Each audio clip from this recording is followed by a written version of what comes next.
gracias por venir a la rueda de prensa. El ministro va a hacer una pequeña intervención. Después abrimos a preguntas, ¿ok? Muchas gracias. Cuando me digáis, ¿estáis? Bueno, pues muchas gracias por atender este punto de información. Aquí, después de 2 días de reuniones de Eurogrupo y Ecofin, simplemente señalaros 3 puntos importantes de la discusión que hemos tenido, que todos giran en torno a esta agenda común de autonomía estratégica y de seguridad económica. El primero de ellos no puede ser otro que el de la Unión de Inversiones y Ahorro, anteriormente conocida como Unión de Mercado de Capitales, donde hemos tenido una exposición extensa por parte de la comisaria de Finanzas y Servicios Financieros, la comisaria portuguesa Albuquerque, señalando el objetivo principal de toda esta agenda, que no es otro que el de ser capaces de canalizar el ahorro europeo hacia esos proyectos de inversión, de innovación y de desarrollo industrial genuinamente europeos, acompañando a las empresas, sobre todo en materia de innovación, en su crecimiento en las distintas fases de este proceso. Además, es de señalar que la Comisión Europea, la propia comisaria, ha dado la bienvenida a la iniciativa lanzada por España, conjuntamente con otros países, a nuestro laboratorio de competitividad, señalando que era importante que en todo momento este laboratorio estuviera abierto, o los proyectos de este laboratorio estuvieran abiertos a la participación de todos los países y que además estuvieran coordinados, como no puede ser de otra manera, con las iniciativas de la propia Comisión Europea. Ambas condiciones se cumplen, este es el caso y, por lo tanto, estamos muy contentos de tener el apoyo de la propia Comisión, señalando también por parte del ministro francés no solo su apoyo a la iniciativa, sino su coliderazgo también en este caso, puesto que tendremos la siguiente reunión del Laboratorio de Competitividad en París el día 5 de junio, donde aterrizaremos el primero de los proyectos que tenemos sobre la mesa, que, como saben, se refiere a los avances relativos a un producto específico de inversión genuino europeo, es decir, a definir características esenciales que debe tener un producto de inversión a nivel europeo, como, por ejemplo, un porcentaje específico de inversión en industria o en proyectos europeos. El segundo tema, relacionado con autonomía estratégica, seguridad económica, no es otro que el de seguridad y defensa. Hemos compartido los avances, ha compartido la Comisión y la Presidencia polaca, los avances en el nuevo instrumento financiero puesto sobre la mesa por la Comisión, en este caso SAFE, estos 150.000 millones de préstamos a través de emisión conjunta de deuda. Ha habido una bienvenida generalizada a este instrumento y también hay, yo creo que una esperanza y buenas opciones de que pueda, en este caso, terminar en acuerdo en las próximas semanas y que nos ayude a definir de manera más directa y a financiar también esa necesidad de aumentar nuestras capacidades de defensa y seguridad a nivel europeo. Por parte de España, señalar que efectivamente acogemos también de manera positiva este avance, sobre todo porque le añade una dimensión europea al reto de financiar nuestras necesidades en materia de seguridad y defensa a través de esta emisión conjunta de los 150.000 millones de los que dispondremos gracias a este instrumento. Más allá de eso, el tercer elemento esencial en esta discusión, que tiene que ver con la autonomía estratégica, no es otro que el del euro digital, cuya discusión tuvimos ayer en el marco del Eurogrupo. De nuevo, apoyo generalizado por parte de todos los Estados miembros para avanzar con urgencia en este proyecto, que nos ayuda a aumentar la autonomía financiera y poner de relevancia el rol internacional del euro. Entre otras cosas, avanzando en un sistema de pagos genuinamente europeo, en esta infraestructura que no dependa de agentes externos y ayudando a que los pagos, tanto minoristas como mayoristas, puedan producirse en nuestra propia moneda y a través de nuestra propia infraestructura. El Banco Central Europeo está avanzando, como saben, en las preparaciones de los elementos técnicos de este gran proyecto y el Consejo está avanzando por su parte en algunas cuestiones importantes como la integración del euro digital con los sistemas de pago existentes o también los posibles límites a las tenencias, asegurando un elemento tan importante como la estabilidad financiera. Y a partir de aquí, abierto a preguntas.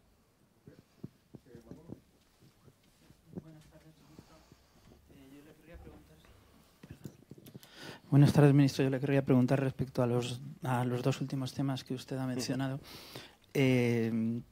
Sobre el fondo de financiación para la compra de armamento. Ha dicho que en las próximas semanas va a estar, o cree que puede estar ultimado. ¿Qué es lo que falta? ¿Tienen definidos los porcentajes? ¿En qué punto se ha quedado la discusión hoy? Y luego, sobre el euro digital, ha hablado de los límites, de los holding limits. ¿Dónde están esos holding limits? ¿1.000, 3.000? ¿Nos podría precisar un poco qué cifras se están barajando en este momento? Gracias. Sí, con respecto al primer elemento, yo creo que el mensaje esencial de la discusión de hoy ha sido el impulso político al avanzar de manera urgente con el cierre de los detalles técnicos que quedan pendientes en la definición de este instrumento de préstamos. Para nosotros, para España, ha sido importante los avances que se han producido, por ejemplo, en ampliar los conceptos incluidos que contribuirían al aumento de las capacidades para incluir todos los elementos relevantes en materia de seguridad y de defensa. Elementos adicionales que han formado parte de la discusión, la necesidad de simplificar, desde luego, y flexibilizar los requisitos también en materia de inversión para el acceso, de tal forma que sea compatible la utilización de estos préstamos con el desarrollo progresivo de una industria común, una industria europea en materia de defensa. Esperamos, como digo, que dado este impulso y esta importante discusión que hemos tenido hoy, de aquí a las próximas semanas, pensando también en las reuniones de junio, podamos cerrar el texto y, por lo tanto, avanzar en un acuerdo antes de verano. Y luego, con respecto al euro digital, bueno, más allá de una cifra específica en la cual estamos trabajando todavía en esta discusión sobre límites, yo creo que aquí la sustancia, lo importante de la discusión es tener en cuenta que estamos hablando de dos objetivos distintos o de compatibilizar estos dos objetivos, ¿no? La usabilidad, el elemento práctico de la utilización de esta moneda digital para los ciudadanos, y también que ello no vaya en perjuicio de la estabilidad financiera a través de un traslado masivo de depósitos a las cuentas en el Banco Central Europeo, ¿no? Esta es la discusión que se está teniendo no solo en el marco del Consejo entre Estados miembros, sino también con la propia industria. Buenas tardes, Lidia Montes, del Economista. Yo quería preguntarles sobre los aranceles. Si esperan que Trump dé marcha atrás con la Unión Europea, como ha hecho con China, y en ese caso, si se replantearían su paquete de ayudas a las empresas. Sí, nos replantearíamos. Sí, replantearían el paquete de ayudas a empresas. Bueno, en ningún caso nos replantearíamos esta primera capa que hemos puesto de ayuda a las empresas. Me gustaría dejarlo también claro desde el principio. Tal y como hemos concebido esta primera capa, es una capa preventiva que pone sobre la mesa ahora mismo los dos elementos que las empresas nos han dicho que necesitan. En primer lugar, el acceso a la financiación a través, entre otras cosas, esos 5.000 millones de avales de ICO para que las entidades financieras puedan dar financiación a las empresas afectadas. Y además del acceso a la financiación, el apoyo en la internacionalización o la búsqueda de nichos de mercado alternativos, o incluso el apoyo también en la supervivencia en el mercado estadounidense. Estos dos elementos están y van a seguir estando en los próximos meses, con lo cual esta línea de apoyo, esta primera capa, vamos a mantenerla independientemente de cómo vayan evolucionando las negociaciones en las próximas semanas, en los próximos meses. De hecho, en una encuesta que realizó ICEX a más de 8.000 empresas, teniendo respuestas ya de más de 1.300 de ellas, lo que se señala es que en torno al 55% de ellas esperan que de manera estructural vayan a tener unos mayores aranceles en su operativa en Estados Unidos, con lo cual tenemos que ayudarles no solo a corto, sino también a medio plazo, y eso es lo que plantea esta capa de respuesta, esta primera capa de respuesta, como decía. A partir de aquí, efectivamente, en cuanto a los avances en la negociación, ahora mismo estamos todavía en las primeras etapas de esta negociación, de este acuerdo de principios entre Estados Unidos y la Unión Europea, y desde la Unión, y esta es la posición que lleva la Comisión, avalada por los Estados miembros, sigue siendo una posición abierta a la negociación para llegar a un acuerdo justo y equilibrado, que ya me lo habrán escuchado decir muchas veces, pero aquí las palabras son también importantes. Y señalar, porque yo creo que es necesario, y conecta con la anterior pregunta, que el punto de partida en el que estamos ahora mismo mientras negociamos es un punto de partida en el cual hay aranceles estadounidenses que están afectando a nuestras empresas. En concreto, ese 10% que afecta de manera prácticamente generalizada, y un 25% al sector del automóvil y al acero y aluminio y productos derivados. Con lo cual, de nuevo, este es el escenario en el cual no solo son necesarias estas medidas de apoyo que hemos puesto sobre la mesa, sino que además tenemos que entrar en una negociación que nos lleve a un punto equilibrado y que no perjudique a nuestras industrias y a nuestras empresas. Sí, gracias, ministro. Sobre este asunto también, el secretario Bessent ha dicho esta mañana, o hace unas horas, que la Unión Europea tiene un problema de acción colectiva y Trump ha dicho que la Unión Europea es incluso más desagradable que China. Es decir, las negociaciones están avanzando. Usted ayer hablaba de más de 100 horas de reuniones, de que desea un acuerdo, pero ¿cree que es posible, que se puede retrasar? ¿Hay alguna indicación de que ese estado inicial de las negociaciones esté avanzando hacia otro estado un poco más avanzado? Gracias.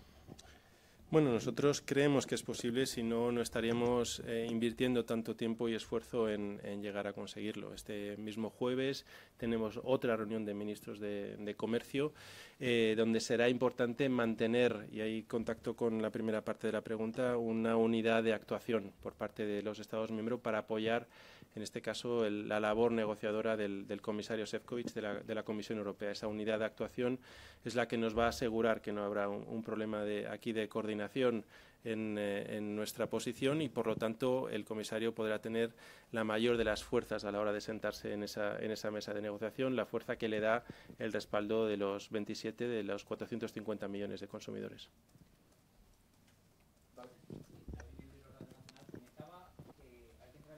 Estás castigado allí, David.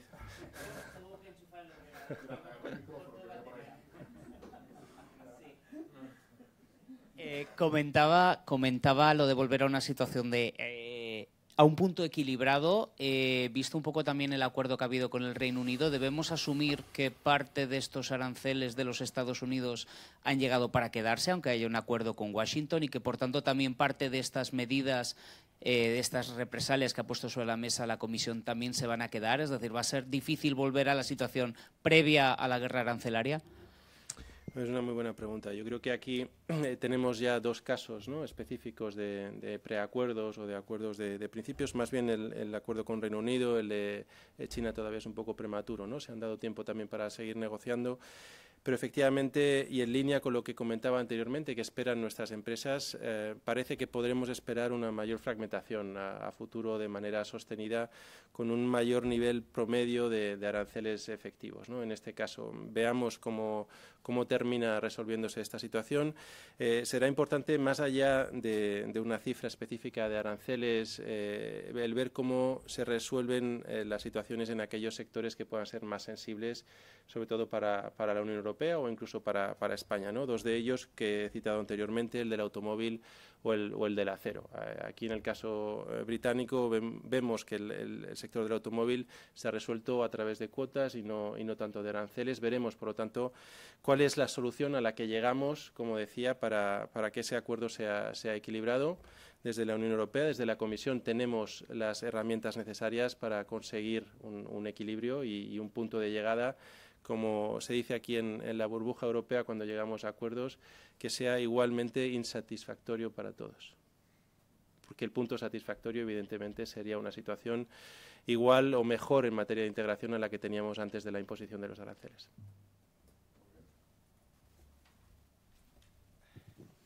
Sí, Alexandre Mato, de La Sexta. Hola, ministro. Dos preguntas. La primera en relación con la de mi compañero David. ¿Creen ustedes que el acuerdo al que se ha llegado desde Estados Unidos, aunque sea un acuerdo inicial, van a seguir negociando con China, puede afectar de alguna manera a la negociación que está manteniendo la Unión Europea con Estados Unidos, teniendo en cuenta además que acaba de decir que quizás el escenario que viene a futuro es de mayor fragmentación arancelaria? Y una segunda pregunta en clave de política española. Estamos a 13 de mayo, seguimos sin presupuestos. La AIREF acaba de decir que las inversiones, el plan de defensa puede disparar el gasto, si no me equivoco, gasto público en más de 4 puntos, 4,1, creo recordar la cifra exacta. ¿Va a haber presupuestos? ¿Qué les están diciendo en Bruselas precisamente sobre esa relación entre presupuestos y gasto de defensa? Gracias. Bueno, empezando por la pregunta del ámbito comercial, yo creo que el principio de acuerdo o la negociación en la que han entrado ya de manera efectiva Estados Unidos y China es una buena noticia en términos generales para todo el mundo, ¿no? Lo dijo el presidente del Gobierno en su viaje a China. Estados Unidos y China tienen que hablarse y tienen que llegar a un entendimiento, porque esto será bueno para todos, ¿no? Entonces, desde ese punto de vista, yo creo que abre la vía también a que efectivamente este periodo de 90 días va a tener, y así lo esperamos, pues una conclusión positiva en el desarrollo de estos acuerdos, y esperamos que también lo sea en el caso del acuerdo con la Unión Europea. Falta trabajo, lo sabemos, falta todavía el aterrizar las principales dimensiones, el perímetro de negociación, para que a nivel técnico seamos capaces también, o los equipos sean capaces de llegar a ese punto, ¿no?, de equilibrio. Pero bueno, yo en este caso me gustaría ser optimista, y las señales que vienen, como decía, por ejemplo, con este acuerdo, son señales positivas. En cuanto a los presupuestos generales del Estado, ninguna novedad por nuestra parte, más allá del mensaje que ya conocen de sobra del trabajo continuo para, en el momento en el cual haya una oportunidad de aprobar los presupuestos, pues por supuesto sacarlos adelante. Pero sí que me gustaría dejar clara también la segunda parte de la pregunta. En este caso nosotros tenemos no he visto el informe que menciona de la AIREF, pero nosotros tenemos unas previsiones que sacamos hace apenas 2 semanas, si no recuerdo mal, de evolución de PIB, de evolución de gasto también asociado, ya incluyendo este componente del incremento en el gasto de seguridad y defensa, y de evolución de déficit, donde, si no recuerdo mal las cifras, estamos con un 2,6% de crecimiento para este 2025 y un 2,5% de déficit. Para nosotros es importante seguir la línea que hemos tenido en los últimos años, que no es otra cosa que cumplir o sobrecumplir incluso con nuestras expectativas en materia de reducción de déficit y de deuda, las dos cosas. Este es el punto también de responsabilidad presupuestaria desde el cual encaramos la evolución de nuestras principales cifras presupuestarias este año, incluyendo, como decía, ese compromiso relacionado con el aumento del gasto en defensa.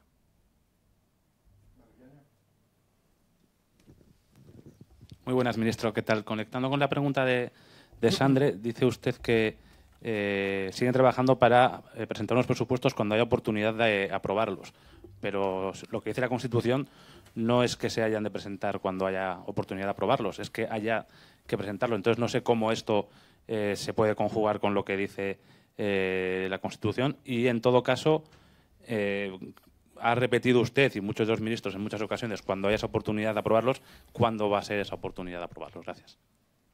Bueno, hemos estado, yo creo que esto es importante también para contextualizar toda la discusión que tiene que ver con la materia fiscal, llegando a acuerdos importantes en materia fiscal. Hace unos meses llegamos a un acuerdo sobre la reforma fiscal, que fue importante y no era un acuerdo precisamente fácil, tanto en el marco de este plan presupuestario de medio plazo de España como en el marco también de nuestro plan de recuperación, y este es el objetivo que tenemos, el seguir intentando negociar y llegar a acuerdos, y la Ley de Presupuestos Generales del Estado no puede ser una excepción en ese sentido.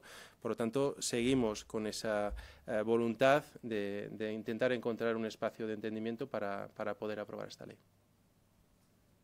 ¿Alguien más? Vox, por favor. Sí.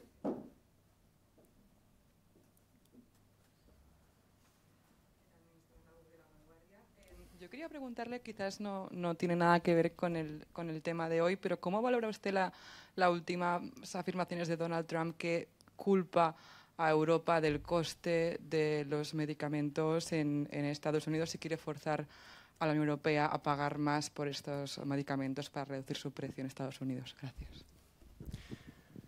Bueno, efectivamente, igual que en otras discusiones, yo creo que aquí tenemos que afrontarlo más allá de las declaraciones públicas, desde lo que es el fondo y el contenido de la situación actual en el ámbito de la industria farmacéutica y de los medicamentos. Sabemos que hay un elemento de base también, más allá del tema de los precios en Estados Unidos, idiosincrático, específico para la situación de los precios en Estados Unidos, y luego un elemento también de la evolución del sector farmacéutico y de la importancia de este sector también para Europa, en particular cuando hablamos incluso de España. Es uno de los sectores principales de evolución reciente, tanto en materia de desarrollo e innovación, como también de aumento de nuestra productividad y de trabajo cualificado en España, en particular en el clúster que se concentra en torno a Barcelona y a Cataluña. Para nosotros es un sector clave, fundamental. Sabemos que hay un análisis pendiente por parte de Estados Unidos también de cara a la posible imposición de aranceles. Es una de las industrias que estará dentro, por supuesto, de aquellas que protegeremos desde Europa, más allá de, por supuesto, seguir apostando por un sistema, en este caso en Europa público, pero en particular en España, de provisión de medicamentos a precios, en este caso, asequibles, subvencionados o incluso gratuitos para aquellos que lo necesitan. Nacho Arcón del Confidencial. Yo tenía una pregunta, no sé hasta qué punto, si en alguna ocasión ha salido entre los ministros la disparidad que hay entre Estados miembros a la hora de estar expuestos a los aranceles. Si hay algún tipo de debate respecto, porque España tiene su propio fondo, cada Estado miembro, digamos, está haciendo sus planes de contingencia. Si al ser un shock exógeno no debería ser externo, no debería ser algo que lo mismo, igual que cuando se habló de fondo de recuperación, no debería ser una cosa un poco más común. Y por otro lado, ayer comentaba que era demasiado pronto para hablar de presidencia del Eurogrupo, pero sí que han estado hablando del fondo respecto a cómo hacer que el foro sea relevante y sea importante. Así que la pregunta que tengo es si piensan que en estos años de Pascal Donoghue al frente, si están satisfechos, lo suficientemente satisfechos como para que él siga siendo presidente. Muchas gracias.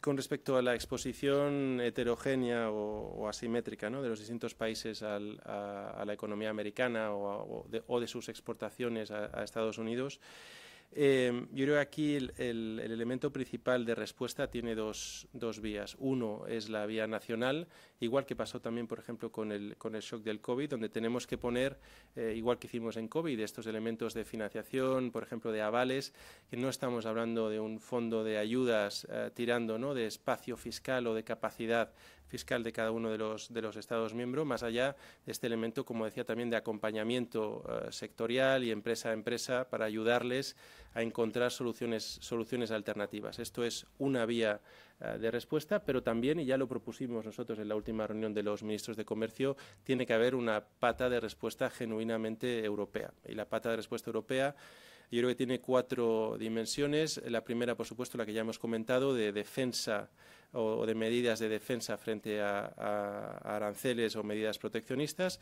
Luego tiene una dimensión específica de poner sobre la mesa líneas de ayudas o apoyo directo. Lo dijimos en su momento, si al final acaban imponiéndose aranceles a productos estadounidenses, estos aranceles pueden ayudar a financiar, puesto que la mayor parte de la recaudación va para el presupuesto comunitario, pueden ayudar a financiar estas ayudas a nivel europeo, dando además una relevancia europea a la respuesta y a la ayuda, a la cobertura de nuestras empresas y de nuestro sector industrial, que haría además que este mensaje de que Europa te protege y que las instituciones europeas están también ahí, esta dimensión europea, para ayudar a nuestras empresas y a nuestras industrias, llegue precisamente abajo, ¿no?, acabe calando y, por lo tanto, reforzar la importancia de la Unión Europea. Tercera dimensión importante es el avanzar en el mercado interior. Ya lo han escuchado muchas veces, tenemos que aprovechar el potencial que tenemos en nuestras manos, al alcance de nuestras manos, con estos 27 mercados que tienen que integrarse, que tienen que dejar de estar fragmentados, porque supone acceso a 450 millones de consumidores o el equivalente de una reducción del 45% de los aranceles para mercancías, por ejemplo. Y la cuarta dimensión, donde tiene que avanzar la Unión Europea, es la de alcanzar acuerdos con socios estratégicos, ¿no? Aquí, de nuevo, también estamos empujando desde España, no solo por la ratificación lo antes posible del acuerdo con Mercosur, sino por seguir ampliando esta red de socios comerciales en Asia, Oriente Medio u otras zonas. No ha sido a propósito. Con respecto al Eurogrupo, yo creo que se van a cumplir, como saben, el mes que viene 5 años, ¿no?, el segundo mandato del ministro irlandés de Finanzas, de Pascal Donoghue, al frente del Eurogrupo. Yo creo que han sido momentos particularmente difíciles en los cuales el trabajo que ha hecho el ministro irlandés, el presidente del Eurogrupo, ha sido un trabajo excelente y ha ayudado a que el Eurogrupo contribuya también a las soluciones que se han dado a las sucesivas crisis que hemos vivido en estos años, ¿no?, empezando por la pandemia, pero siguiendo, por ejemplo, sin ir más lejos, con la invasión de Ucrania y la respuesta a la crisis inflacionaria que siguió a esta, ¿no? Yo creo que, dicho esto, ahora la reflexión que nos tenemos que hacer, puesto que empezamos casi todas nuestras intervenciones diciendo que estamos ante un cambio de paradigma en cuanto a las relaciones geoeconómicas, estratégicas a nivel internacional, pues cuál tiene que ser el rol de una institución tan importante como el Eurogrupo y cómo llevar adelante una agenda ambiciosa. Esta es la discusión en la cual estamos ahora. Muy bien, ¿alguien más?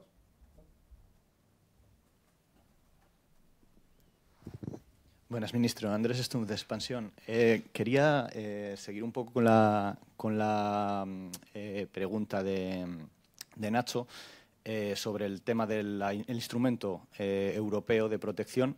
¿Qué percepción tiene cuando habla con el resto de colegas sobre la decisión o la voluntad de sacarlo adelante? Y luego, otra pregunta. Se mencionaba la oportunidad para el euro de ocupar un rol más importante a nivel internacional con todo esto que está pasando. El tema de los acuerdos y de la marcha atrás o posibles treguas en la guerra comercial, ¿acaba con esta ventana de oportunidad o no es algo tan cortoplacista y es una cosa que se puede desarrollar incluso aunque el dólar vuelva a ganar terreno en los mercados? Sí, empezando por la primera parte, es cierto que la tregua de estos 90 días y, por lo tanto, también la suspensión de esos aranceles por parte de la Unión Europea ha postergado la discusión sobre la creación del fondo, puesto que se tenía que nutrir esencialmente de la recaudación de esos aranceles. Yo la acogida que vi inicialmente yo creo que fue bastante buena, pero ahora estamos en un momento en el cual la discusión está centrada precisamente en la negociación y en los siguientes pasos, sin descartar, como decía, tanto la utilización de herramientas que tenemos a nuestra disposición como la necesidad de este tipo de medidas de apoyo. Nosotros seguiremos poniéndolo sobre la mesa porque creemos que es relevante, tanto desde el punto de vista práctico para nuestras empresas como desde el punto de vista político, como decía, para mandar una señal fuerte de que el paraguas europeo nos protege. Y luego, con respecto, y ya conecto con esta dimensión europea, yo creo que si decíamos antes que estamos ante un cambio de paradigma, ¿no? Un nuevo contexto geoestratégico o geopolítico, geoeconómico, internacional, desde luego yo creo que aquí, y lo hemos dicho muchas veces, se abre una ventana de oportunidad para Europa. Se abre una ventana de oportunidad para Europa y, por lo tanto, también para el euro de reforzar su rol a nivel internacional, intentando ver más allá del ruido de las discusiones de estos días o de estas semanas, pensando en cuáles tienen que ser precisamente esas grandes medidas de política económica que nos ayuden a reforzar el euro. Hablábamos hace pocos días, por ejemplo, del hacer del euro la moneda, por ejemplo, del pricing, del precio de los activos verdes o climáticos, ¿no? Siendo Europa el gran continente que apuesta precisamente por el avance en finanzas sostenibles. Yo creo que este puede ser o es una de las medidas que están sobre la mesa, la profundización de la emisión de deuda en euros, donde, entre otras cosas, ayuda a esa gran apuesta alemana por un enorme programa de inversión. Son muchas dimensiones donde tenemos que trabajar y yo creo que tiene que ser precisamente el rol a futuro del Eurogrupo, priorizando y poniendo también una línea temporal para avanzar en todas estas medidas. Mientras tanto, por supuesto que a nivel nacional tenemos que seguir apoyando lo que podamos. En el caso, por ejemplo, de la respuesta al conflicto arancelario, hablábamos antes de esa respuesta española promoviendo una capa de seguridad. Otros países ya se han interesado precisamente por esta respuesta para poder trasladar a sus empresas un apoyo similar. Muy bien, ¿alguien más? Ok, cerramos acá. Muchas gracias. Gracias, chicos y chicas.